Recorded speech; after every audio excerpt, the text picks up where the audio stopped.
So I'm going to talk about systemic treatments and some clinical trials, and then after that, some really fun stuff comes up that is even more unusual than what I would talk about, photophoresis, and somebody from integrative medicine that will talk maybe about herbs and acupuncture and things like that.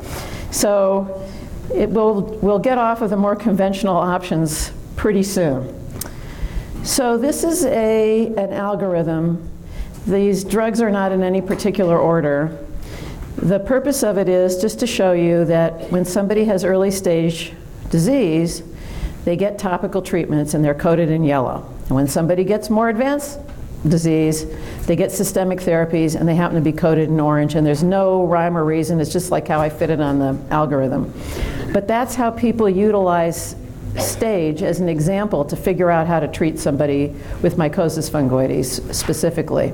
So there's a lot of different systemic therapies. Even though I'm an oncologist, and I guess most people associate oncologists with chemotherapy, and half of this slide truly does have chemotherapies on it, I don't often treat people with chemotherapy that much. We use other kinds of therapies. So extracorporeal photophoresis, someone else will speak to. Retinoids, Dr. Linden mentioned about Bexarotene. There's some older retinoids too. I don't think I have any specific slides, but what makes Bexarotene different than the older retinoids is, it turns out, if this is too scientific, you can ignore me. There's two receptors, retinoid receptors on cells. One's called RAR and one's called RXR. And it turns out that depending on which receptor you hit with a drug, you get different effects. So the kinds of retinoids we had in the 80s, which were primarily used for acne, I would say, and we still have them, are what's called pan-retinoids. They hit both receptors. And they worked on mycosis fungoides too, but they weren't particularly potent. But people still use them sometimes. Bexarotene is a drug, it's a retinoid, but it only hits RXR receptors, and it makes it much more potent. And it also makes it have different side effects. And if you ask, is there a drug that hits RAR receptors? Yep, there's one of those too. And believe it or not, it's used for acute promyelocytic leukemia.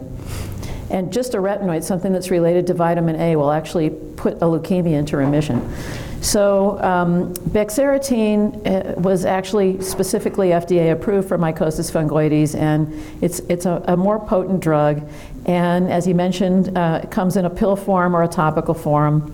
When it comes in a pill form, the main side effects aren't so much something that the patient would feel. It's stuff that I see in the laboratory, so I feel it more. But there are things like high triglycerides or fats in the blood, low thyroid, and so people often end up on other medications to treat the side effects of the Bexarotene. That's very common, probably the majority of people. Dr. Linden also mentioned interferon. Interferon is a very interesting thing. Interferon is what our bodies make when we have the flu. And it was originally developed because people thought that they would fix the common cold with it. But it turned out it didn't do anything. And there was all this interferon. So it turns out that interferon treats some cancers. It's a relatively old drug. We still use it sometimes. We don't exactly know how it works. But in the short term, when you start injecting it into yourself, it makes you feel like you have the flu. It's the thing that makes you feel like you have the flu. Chills, some fevers, and then that abates. And you end up with a little bit of maybe fatigue, kind of like before you get the flu. Another drug that's on here, alemtuzumab, goes by another name, Campath. People may have heard about a drug called rituximab. Rituximab is a monoclonal, a specific antibody against B lymphocytes. So people that have B-cell lymphomas will often get rituximab. And it's spectacular, and it's made all the difference in how people are treated. Sadly, we're still looking for the T-cell kind of drug that would be like rituximab, and it's been much more challenging. So what we have so far on the market is alemtuzumab, or Campath. It's a monoclonal antibody. It hits things that are on all kinds of lymphocytes, B or T. So while it's a useful compound, it gives people a pretty severe immune deficiency because all the lymphocytes are gone. Bad ones, good ones. But it exists as a modality. I'm going to spend a little teeny bit more time talking about HDAC inhibitors. And then I really want to spend a little more time talking about clinical trials and what you might look for in the future. So in general, out of all these many things, how does somebody pick out what the right thing is for a given patient? And as Susan said, it may be very individual. So in general, we do things in a sequence because there just isn't that much information about combined therapies. Dr. Linden mentioned the 2 instances where we actually have clinical data, which is interferon and PUVA and retinoids with PUVA. And there's a number of ways to look at these therapies. One would be that they could be selected based on the probability that a given patient would have a response, and you can tell that because certain treatments work better on certain forms of Mycosis fungoides than others. Also, different treatments have different times that it takes them to work, and so you can use that. If somebody's really very symptomatic, picking something like Bexarotene as an example that takes months to work maybe wouldn't be the best choice. In general, we haven't studied combinations very much. We like to use drugs, if possible, that don't impair the immune system. So really, how do you choose of that whole list? One way might be route. So let's say somebody says to me, I will not take something IV. I don't want to be poked. Well, that limits my choices. Basically, I have retinoids, I have methotrexate, and I have an HDAC inhibitor called varinostat, and that's my choices. All right, so we have choices, but not so many. Let's say, as I mentioned, somebody really needs a rapid response because they're extremely uncomfortable. Well, chemotherapy will work the fastest, then probably HDAC inhibitors, and then things that work with your immune system, like Bexarotene or interferon. Stage is very important, even within more advanced stage. So for instance, things like interferon that work, they're biologics, they work with your immune system. They're not so good if you have nodal involvement. It's just like too much disease for that modality to fix.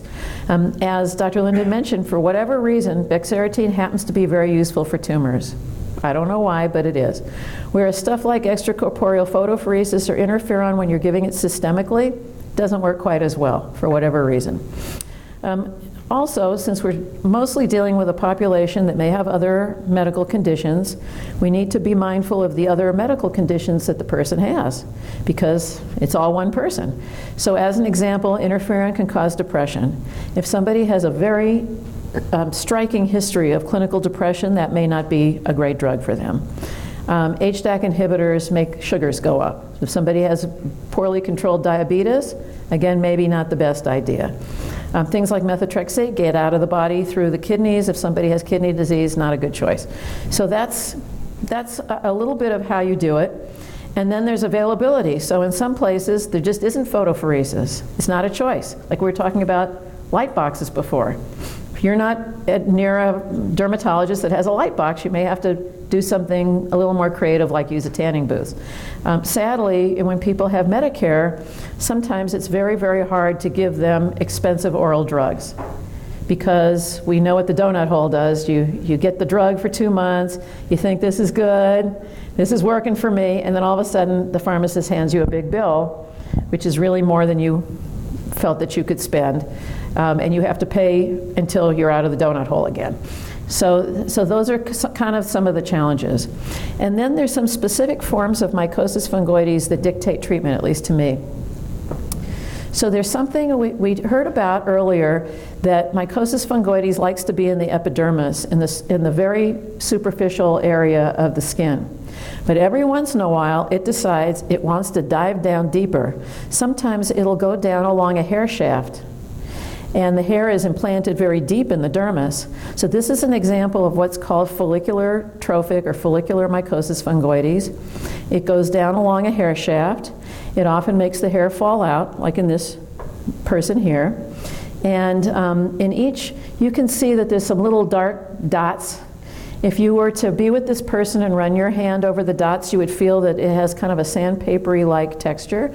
And each one of those dots is kind of where the hair shaft's been plugged up by these cells. So you can imagine that if the hair shaft is down deep, and I just do something topical, just shine light on this, It'll only go so far to fixing it. So these patients do particularly well with Bexarotene, sometimes with or without light. And this is just a pathology example. Ooh, I don't know where the pointer went, but the arrow is showing you the abnormal cells next to that diagonal structure, which is the hair shaft. Oh, yeah, thank you. Right here. And then this is sometimes the cells engender mucus or mucin production, so that the skin has kind of a boggy feel to it because there's kind of like mucus underneath the skin. Oops. Then there's a form of mycosis fungoides. It tends to happen in darker pigmented individuals, tends to be in younger people. It's called hypopigmented mycosis fungoides. You can see here that the person's skin isn't the same color all throughout, that there's lighter areas. And these patients do very, very well with narrowband UVB. It's just the way it is. So there are certain characteristics of the mycosis fungoides that might lead me to want to recommend one treatment over the other. And finally, any slow-growing lymphoma, be it B or T cell, has the ability at will to change from being a slow-growing to a fast-growing lymphoma. And that, the medical terminology is called transformation when it does that. It doesn't seem to be necessarily related to treatment. We really don't understand why it happens, but it does. And people with transformed mycosis fungoides, because it's growing faster, would be treated in another way. Most of the patients with transformed mycosis fungoides find out about it because they develop tumors, and when the tumor is biopsied, it has larger, more dividing cells in it than their regular mycosis fungoides did. So as previously mentioned, if somebody had tumors and there was just one, you might just radiate it and then treat the patient for the rest of their disease. But if it's more widespread, then you would be giving them systemic treatment to treat the tumors because you can't possibly radiate every single one. So just to kind of, I sort of picked drugs at random a little bit, just to show you all the different ways that people have devised to kill cancer cells or to kill these cancer cells, to give you a feel for where things are going. I picked HDAC inhibitors as an example. So there are currently 3 HDAC inhibitors that are FDA approved. One of them is a pill, Vorinostat. It's approved for mycosis fungoides. Then there's Romidepsin, which is approved both for mycosis fungoides and for nodal T-cell lymphomas. And then there's Belinostat, which is approved just for nodal T-cell lymphomas, and it's intravenous, like Romidepsin. And this is purportedly how they work, but they probably work in some other way too. So this is an example of somebody's DNA, the genetic material, the genetic blueprint of the cell. And the DNA, it's, imagine a thread just being taken off the spool, and it's just kind of a mess. To be able to, for the machinery in the cell to actually make sense of that DNA and interpret it, as the cell's being divided, it has to be organized in some fashion. So one way to organize it is to wrap the thread around a spool. The spool in the DNA world is called the nucleosome. That's this thing right here. And you see that the DNA is wrapped around it, and depending on what things are attached to it, these kind of act like spacers. This is an acetyl group. And so here, these spools are far apart, kind of like if you're reading a scroll, so the little machinery, when it comes along to read the DNA, will be able to read and interpret all these genes in here. But when the spools are close together, it's just not available to be read. So what an HDAC inhibitor does, it's a double negative, but it allows the space to be there so the genes that were repressed or suppressed can be read. And that might help the cell remember how to die or how to go on and be a more normal cell.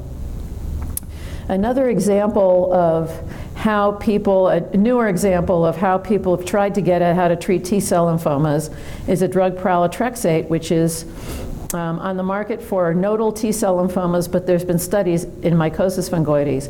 And it's basically a designer version of the methotrexate that Dr. Linden mentioned before, such that it preferentially gets into the cancer cell, and then it has something there that keeps it there.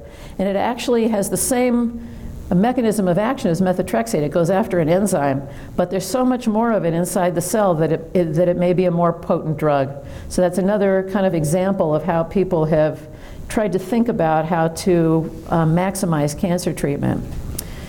So when we talk about clinical trials or any of these drugs, you have to realize that for any of them to be available to anybody, a lot of patients volunteered to be part of clinical trials.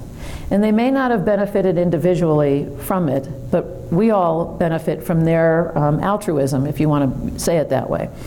So when something is studied, it goes through 3 phases. Well, a preclinical phase is like when somebody develops it and they look at it in cells, and they may look at it in animals, and finally they may make a decision that it's ready for prime time to go into the clinic and be given to a human.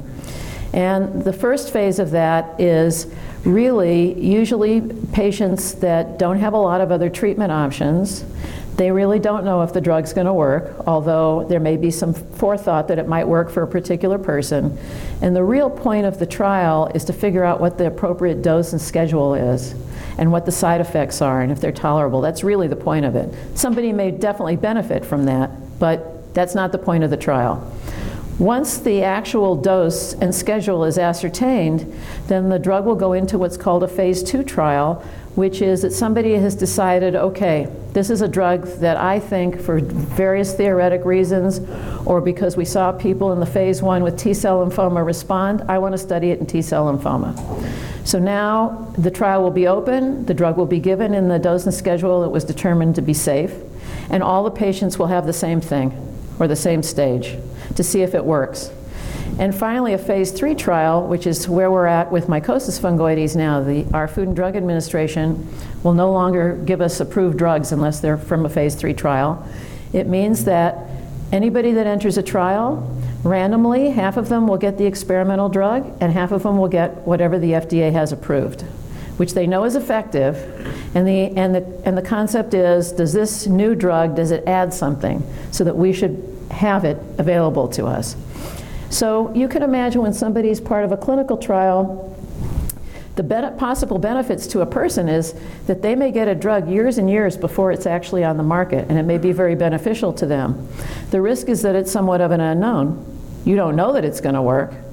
You don't know exactly what the side effects are, but when somebody's in a clinical trial, they are watched extraordinarily carefully, probably much more so than somebody that's just being treated in a clinic, because everything that they say is being noted down and sent to the Food and Drug Administration and all of that. So we need people to participate in clinical trials, because otherwise we're never going to get anywhere. And I know that many people, even when they're signing the consents for the clinical trials, say, am I getting a placebo? There's almost no placebo trials in oncology, because there's almost no condition where not doing anything would be ethical. There are occasional trials like that, but usually once somebody's already in remission or something like that. So almost all clinical trials in oncology have reasonable treatment options.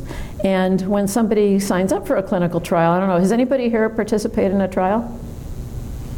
No, not so good. So when anybody signs up for a trial, you get a document. It looks like when you're buying a car, sort of, or maybe buying a house is more like it. It's usually a 20-page document. It's supposed to be written at a 6th grade level, and it goes through, there's mandated portions of it. So it goes through, why are you being offered this trial? What's the point of the trial? What are the possible side effects? How often do they draw blood? How often are your visits going to be? That you shouldn't feel you're coerced, that if you don't want to do it, it's okay. If during some point of the trial you decided you had enough, it's also okay. You can say you've had enough. Your doctor can say you've had enough. The sponsor can say you've had enough. Who are you going to contact if you have a problem? There's certain points to an informed consent. And you take as long as you want to read it and ask as many questions as you want before you actually sign. And even after you sign, you can say, I changed my mind. I don't want to do it anymore. So I went through the different phases of trials, and believe it or not, the average time from a new drug to be discovered to marketing is 10 to 12 years. That's a long time. So you can imagine some of the benefit of being in a clinical trial is if a drug looks really good, some people are going to get it way ahead of other people. And it may be extremely beneficial, and for a certain group of people may be very timely. Maybe they didn't have any other options and this happened to work for them. And so it was, very fortuitous that they could be in a trial. So I mentioned that we can only have phase 3 trials now for what's called registration. That is when the company's going to go to the Food and Drug Administration and ask them to allow them to market a drug. So there's 2 phase 3 trials that have just been completed in terms of what's called patient accrual, the patient signing up and starting treatment, but we don't yet know the data. And they are both relate to mycosis fungoides. So one drug comes from a company, a Japanese company called Kyowa Kirin, just like the beer, they own the beer company too. And it's called KW0761. When you look at experimental drugs, the first initials have to do with the company, and the number has to do with what number drug that is for them that they decided to look at. And this one is far enough along where it actually has a name, mogamulizumab. As I mentioned, we want very much to find the antibody like Rituxan for T-cell lymphomas, because antibodies are really easy treatments to get, and they can be very beneficial. So this is an attempt to create an antibody. It's against something called CCR4, which is on the surface of T cells, and it's already been approved in Japan quite some time ago for the disease that virus causes. HTLV1 causes a virus called adult T-cell leukemia lymphoma. They first started using it for that disease in Japan because chemotherapy didn't work, and they showed responses, so they have it approved in Japan for all kinds of T-cell lymphomas. In our country, whoops, and this is just a picture of it. In our country, we don't have so much adult T-cell leukemia lymphoma, although a study has been done and completed, but we have mycosis fungoides and Sézary's. So the company decided to do first a phase 1/2 trial. So that means they were trying to figure out the dose and the side effects, and they had already decided they were going to use T-cell lymphoma as the model. So this drug was given intravenously, and this is the schedule. This has already been published. There were 38 patients. They all had to have had one other systemic therapy that they had failed, and most of them had 5. So that's a lot. And there were not so many side effects. Sometimes as the drug was being infused, people would get a little chills. There was a question raised as to whether the drug causes rash. I know that's ironic, and it turns out it really does, but we didn't understand it so much in this smaller trial. And the most interesting thing about this drug was the responses, to me anyway, the responses in Sézary syndrome. So Sézary syndrome is where somebody's all red, and they have the cells in their blood. In Sézary's patients, 95% of them had a response in blood. 68% were complete. That means by flow cytometry, they couldn't find the cells anymore. And some patients with Sézary's had a complete response for real, not only in their blood, but their skin was normal, their nodes went away, and their blood was normal. So that's really not been seen in too many other drugs other than maybe Campath. So it's very exciting for that reason. It also works for mycosis fungoides, but it seems to have a unique niche maybe for Sézary syndrome. ORR stands for overall response rate. It means that about 1/3 of the patients responded. While you might think that that's not very much, that's what you see every time you study somebody with mycosis fungoides that's received some other treatment. Every single drug we have, including Bexarotene, all of them. It's always like 30 or 40%. Because most of patients that go into trials have had multiple treatments and their cells are more resistant to treatment, and so you see these lower numbers. If you treat maybe earlier on, maybe the number would be higher. Now, you heard a lot earlier about cluster designation, CD whatever, used for a pathology diagnosis, but you can use it to target the cell too. So Rituxan, as an example, targets CD20, which you heard about earlier, that characterizes lymphocytes as B lymphocytes. Again, we're looking for what can we target on T cells that won't wipe out the immune system. So CD30 is something that's on some cells that are T cells, and normally you don't see so much on cells, only if they're activated by viruses and things like that. So it's a nice target because you won't hit very many normal cells. You'll hopefully just hit the bad cells. So back in the day, a company in Seattle called Seattle Genetics, and I think they're right there, they developed an old antibody called SGN, again for Seattle Genetics 30, and they really were interested in treating Hodgkin's lymphoma, which has CD30 on it. They were interested in treating anaplastic large cell lymphoma of the nodes, which has CD30 on it. And they tried the drug in those 2 patient populations, and it didn't really do what they'd hoped. Sadly for us, it works absolutely spectacular on lymphomatoid papulosis, which is very heavily CD30 positive. And we also noticed that it worked for patients. Dr. Linden mentioned earlier that sometimes people will get multiple different skin lymphomas at the same time. They'll have lymphomatoid papulosis lesions, they'll have mycosis fungoides lesions. So even though we were focused on the lymphomatoid papulosis lesions, people noticed that the mycosis fungoides lesions also went away, and sometimes even transformed mycosis fungoides lesions went away. So now we fast forward. The company wasn't so interested in lymphomatoid papulosis. So they took a chemotherapy that they had that was proprietary, just theirs. It's called MMAE, and they attached it to this antibody very strongly, so that when they now inject the antibody goes to the cell because it's seeking CD30, much like a key would seek a particular lock. And then the cell takes up the compound, and then this chemotherapy comes off the antibody and does its thing, like chemotherapy. It's a very mild chemotherapy. It's kind of like an older drug. We have vincristine. It works the same way. It inhibits cell division. Just like vincristine, its side effect is causing some numbness or tingling of the fingers. Yeah. And so they first utilized this in the patient population that they felt was the most needy, which was Hodgkin's and anaplastic large cell lymphoma, and it was kind of a home run, particularly for anaplastic large cell lymphoma. So very quickly they got accelerated approval for those 2 indications in 2011. Then the company went back and said, okay, all right, now we have the drug. You can go back and use it for lymphomatoid papulosis, mycosis fungoides, and see if it will be useful.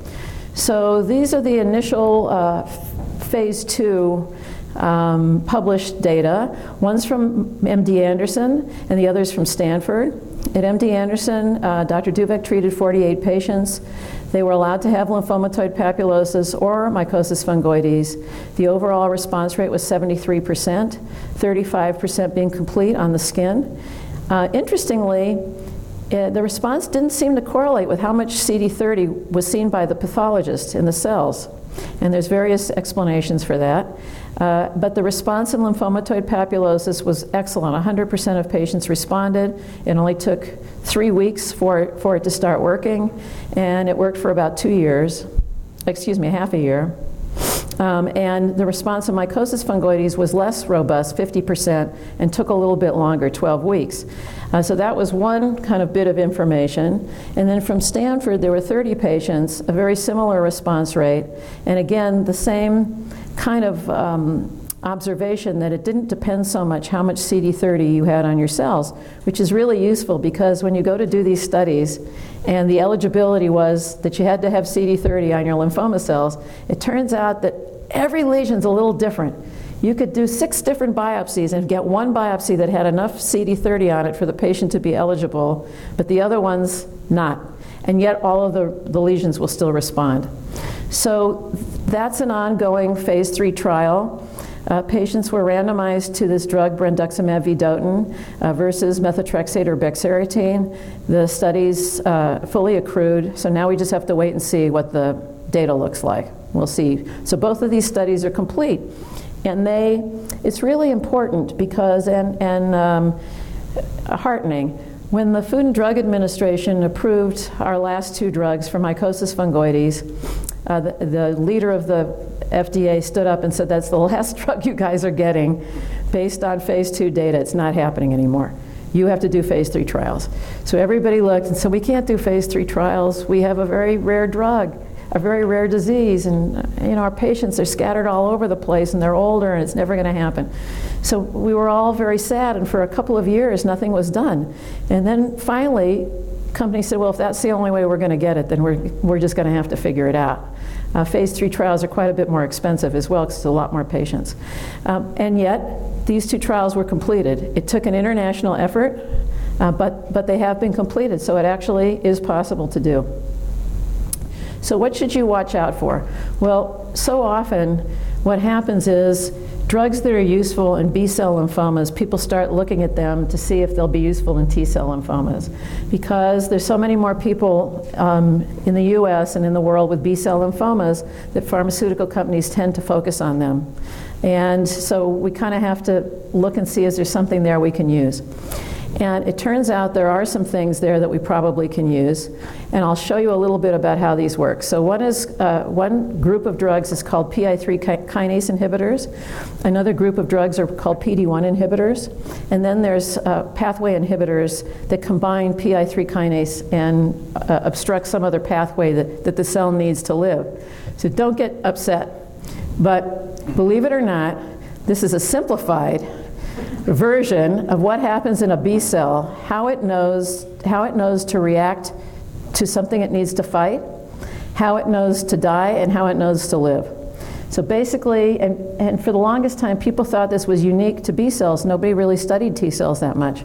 So basically what happens is, here's this thing at the surface of the cell, and something comes along, and it tickles this, and it sets this whole cascade off down the pathway, and it gets amplified as it goes, like a little trickle that becomes a big waterfall. And so people have looked at all these pathways trying to find drugs that will obstruct them so that the cell can't live. So you can see lots of examples. All right, Syk inhibitors were tried. They haven't been useful yet. Pi3 kinase inhibitors that will inhibit this pathway. There's one on the market for B-cell lymphomas. Let me see what else. This is a mTOR pathway. We have both these drugs on the market. Let's see what else. This is a drug that didn't work so well. We actually tried it in Mycosis fungoides. Ibrutinib is a BTK inhibitor on the market now for B-cell lymphomas. Let's see what I can see further on. Not so much further on. So people thought this was specific to B cells, and okay, we're out of luck again. But it turns out that the T cell uses very much the same pathways, even though everybody thought it was B cell specific. So there will be trials ongoing with Pi3 kinase inhibitors and dual pathway inhibitors. We hope to have one at Irvine in the next couple of months. These are generally pills. Some of them don't have very much in the way of side effects, so they really look promising. And an example of that is this drug, duvelisib, which is a dual Pi3 kinase inhibitor. In the initial phase 1 trial, there just happened to be people there that had cutaneous T-cell lymphoma. And so they were able to look at them, and they realized that their responses were really quite high, 42%. This company doesn't want to investigate anything in T-cell lymphoma, but there's another company that has a drug like it that is going to do that. So these are very promising things to our patient population. And then you might have read in Time magazine, 'cause this is a big deal now, Pd1 inhibitors. In oncology in general, what people are most interested in doing now is to find like pathways that a cell grows, so that it's not so important whether you have breast cancer or lung cancer or lymphoma. If your cell has that pathway and you have a pathway inhibitor, you can just use the drug. PD1 is somewhat like that. So PD1, PD stands for programmed cell death. It's a receptor, and it has ligands, these things that attach to it. And basically what it's responsible for is when it's dysregulated, that's why cancers fly under the radar like stealth, that the immune system doesn't see them and doesn't go after them. So when you can fix this dysregulation, the immune system all of a sudden looks around and goes, what are you doing here? And knocks it off. So it's a way of working with the immune system to make it work better. So it turns out that, and this is just a picture of how the immune system, in this case T cells, when they're being normal, help to fight off tumor cells. So it turns out that PD1 inhibitors, they're already on the market. They work for kidney cancer, they work for melanoma, they work for certain lymphomas, particularly Hodgkin's, extraordinarily well. They probably work for breast cancer. They work for a whole bunch of different cancers that have nothing to do with each other than the commonality of being able to fly under the radar where the immune system can't really detect them and eradicate them. So there are studies using PD1 inhibitors for mycosis fungoides and for nodal T-cell lymphoma, because we know that many lesions of mycosis fungoides have PD1 expression. We know that the blood cells in people with Sézary syndrome have PD1 expression. So it's something that would naturally be something that somebody would want to look at. And this is the drug. It's actually already FDA approved for other things. And this is the NCI's number for the trial in T-cell lymphomas. And then finally, this is kind of another kind of oddball thing. MRG-106 is an inhibitor of a molecule that's very high in malignant T cells, and it has to do with messenger RNA. So this company, to prove that they have an active compound, has decided to study their drug in Mycosis fungoides. The first part of the study, the compound will be injected directly into a Mycosis fungoides lesion. They're already 3/4 of the way through that, and it's going well, and it's safe. And the second part of the study, they're going to give the drug subcutaneously, like a systemic treatment, to see if it will affect all the lesions. So that's something also that we hope to have at UC Irvine in the next couple of months, a totally different way of killing cancer cells. And then, just because patients always wonder, how come nobody's collecting information about us to see kind of what's in common, maybe why do we have this, is there something in common? I just want to tell you that there are registries, some ongoing and some that will happen. So there's one called the Complete Registry. It's for T-cell lymphoma, and they elected to allow people with transformed Mycosis fungoides to be registered. It's actually completely registered, although it will be opening up again. And it's a national registry, and all of us put information about patients that have signed consents into a database, and then anybody, anywhere really, that presents a good idea, like I want to look at how many people had red hair, I don't know. Just pick something. If it's a reasonable request, they're allowed to get the data and look at it. So there's that registry. It mainly looks at how do people show up with their condition, and how do they get treated, and how do they do, and how does their doctor make that treatment decision. Then there's something that's just getting going called the Proclippi. It's an international registry that's looking at advanced Mycosis fungoides patients, and can you tell, are there anything about them that will help you know who might do better or worse, or do better with certain treatments or worse? And finally, there's a US consortium for cutaneous lymphoma, and there'll be a registry for that as well that will dovetail with the Proclippi, so that it will have more information about earlier stage patients, whereas the Proclippi would have more information about advanced patients. And I think that's all I have.